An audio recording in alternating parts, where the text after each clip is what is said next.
New EU4 DLC is coming with 1.37 patch, and guys, it's exactly what majority of you were asking to get. Because first thing that you are getting in this dev diary, so the first dev diary for this DLC, is the different approach towards the dev diaries. Because if the previous DLCs, we really did not know until almost very end what nations will get updated. Where here the first dev diary is listing all of the nations that are gonna be covered with this DLC, which I think is a good approach because they are setting up the right expectations, and it's also early to get feedback in the forums for the developers. So there are 3 regions that will get updated. It's America, Central Europe and Central Asia, and between these regions, a lot of nations that they were really requested to get some love. First region that will get updated is America, and you might think, oh, it already had multiple DLCs that got it updated, including Leviathan with 1.31, so not so far ago. That did great changes to colonial nations especially, and a bit also for the natives. Well, they still think that some major nations, some major natives need a change. They will not touch the colonial nations as they said here, but Incas will get an update, so obviously the South American natives.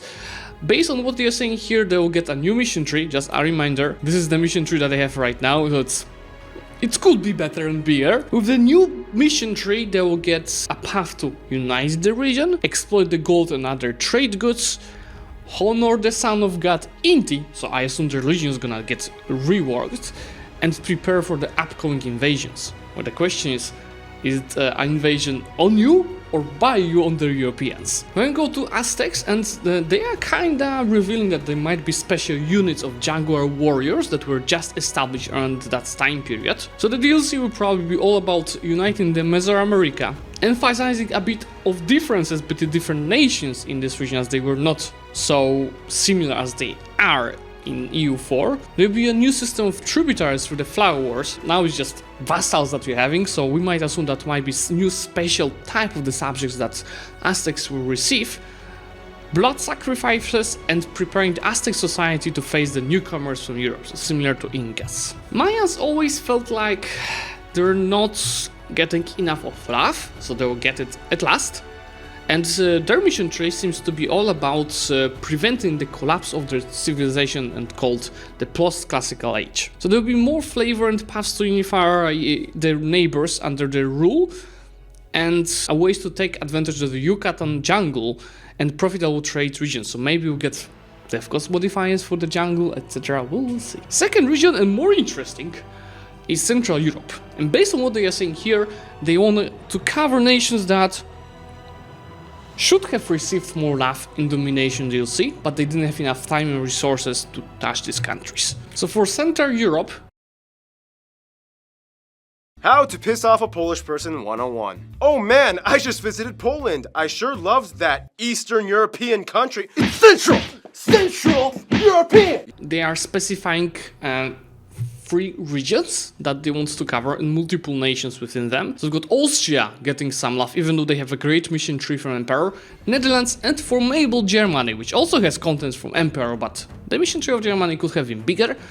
Then we've got love in Italy, so Venice and formable nation of Italy getting love. And then at last, Hungary and Bohemia, which felt a bit left over after DLCs like Lions of the North and Domination. What's exactly gonna be there? So Netherlands actually seeing that it was in plans for Domination, but it did not have enough, again, time resources to finish it. So we might expect some great content around building a powerhouse within fleet and trade as the Netherlands, while colonizing whole world. Austria mission tree is really decent in Emperor DLC. This is just a reminder how it looks like currently, so it's big, but they want to make it more fresh compared to the last few DLCs. So apparently now we'll have more ways to deal with both internal and external subjects and affairs, and that allows you to take control of Hungary, Bohemia, Naples, Burgundy, Castile, Poland and many more. And to manage all these fronts, there will be new unique features for Austria to interact with the junior partners. So it's not just, you know, the few interactions that everyone has for the junior partner of the Person Union. We might expect more content. And they're saying that it will be formable for Austrians. headaches for those. Is it Austria-Hungary or something more interesting? Germany is obviously a formable that requires Tech 20 and conquering a big chunk of Central Europe to form. And honestly, in the assets, current mission tree is okay, but it's way too small for such a big country. So they definitely want to change that with this DLC, which is gonna be all about conquering the region and neighbor lands, industrializing the cities and managing revolutions that might occur. And they're saying that there will be variances in the flavor of the game depending on specific German country that manages to unfold or the land. So for example, if Prussia unites to Germany, they might a couple of missions different than, let's say, Bohemia uniting the Germany or maybe Westphalia uniting it. Cool, I love it. Questions: can Austria from Germany? Venice also felt like it wasn't touched for forever in EU4, so they are actually at last getting some new content with many more missions, events, and actual content around the characters that they're seeing, while reaping the benefits of the mighty trading fleet. So it's all about expanding the trading empire across the Mediterranean and exploring the new territories beyond the current reach. So that might be interesting, but there are not much details that we are getting here. Italy is a nation that has a mission tree, but it's really meh for such a cool formable that they are. So we are at last gonna get some new content that is gonna expand the whole mission tree with the goal of building a trade empire, expanding into Europe, with the final goal of forming a Roman Empire. As for Hungary, they want to switch the focus of the mission tree from conquest of Balkans, but they also had a couple of person unions to get.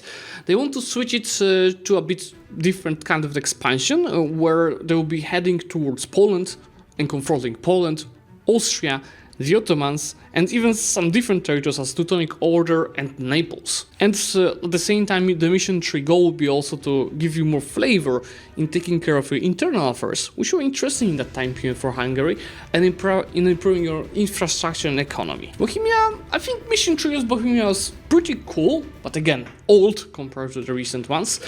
And in case of Bohemia, they want to give more flavor for them to interact with the Holy Roman Empire, become an emperor, while at the same time giving more content for very important events in the history of Bohemia, like for example the Hussite Wars. I think the last part of this dev diary is the funniest, the most interesting, because these are richly nations that you guys were complaining that they're not getting content in Kok, the King of Kings. And we see here Timurids, Mughals, Horse, Hiskaifa, Trebizond, Teodoro, Hormuz and Oman. Oh god, I saw so many comments both on my YouTube videos and in the forums. Why are you not updating the Timurids, or why is Hiskaifa not getting content? There you are, guys, that's what you asked for, there we are. For Timurids, they want to make the early game more challenging, it seems. So all of the events again around the chaos, the Mongol succession laws, the Shahruk's death, they want to update it. So we'll see how it goes, but at the same time you're gonna get different paths to work with your country. So you might want to go back and be a nomad again, or you want to go and establish yourself in Persia and form it. Mughal Empire is also pretty good formable with a nice mission tree and mechanics, so it's more about giving more flavor to this nation and more ways to take care of the economy and your cultural standing, but they also plan to add a new mechanic around the Mansabdars. So what it is? Mansabdars were officers in Mughal administrations. Those nobles who joined Mughal service were enrolled as Mansabdars. The term Mansabdar refers to an individual who holds a Mansab rank. The Mansabdars were appointed to a civil and military post. Naturally seems like a pasha, but I'm sure that we have a lot of experts in the comment section, so we can expand what the Mansabdars could do you for. Nomads are also getting some love, especially the Western Tatars and nations from central Mongolistan, as well as Eastern Mongols, so pretty much all of the hordes, except the Manchurians, which is all about being a horde, conquering and raising everything. I love it. These nations also had a mission tree, but again, outdated and small. Hiskaifa, I think it was one of the biggest shocks that it didn't get content in the previous DLC. Like, especially looking how much potential this nation has for a great mission tree, to restore the Ayyubid dynasty and empire. So that's gonna be the goal of this nation now. Trebizond on a high level, because that's all we are getting. Trebizond's mission tree will be about rebuilding their trade empire in the Black Sea and beyond. While Fyodoro, Fyodoro might be even more interesting, because it will be all about defeating all of the gigantic enemies around, hordes, Turks, Slavs, and many more. And this new mission tree will enhance the flavor of this contender for the Black Sea, and the Gothic invasion might be even more interesting now. Might be one of my first campaigns in the next DLC. Finally, Hormuz and Oman, which also felt like an obvious choice for the previous DLC. They're gonna get a new content with the goal to build a gigantic global trade empire, not only in the Persian Gulf but also across Arabia, East Africa, India, and beyond. Finally, next week is gonna be the first actual dev diary about the content, where we'll see the changes for Aztecs, Mayans, and Incas. Meet the dev diary, so I'm gonna see you next week at the same time. Obviously, if you're subscribed to the channel, because if you don't, this is the moment to do so. Bye!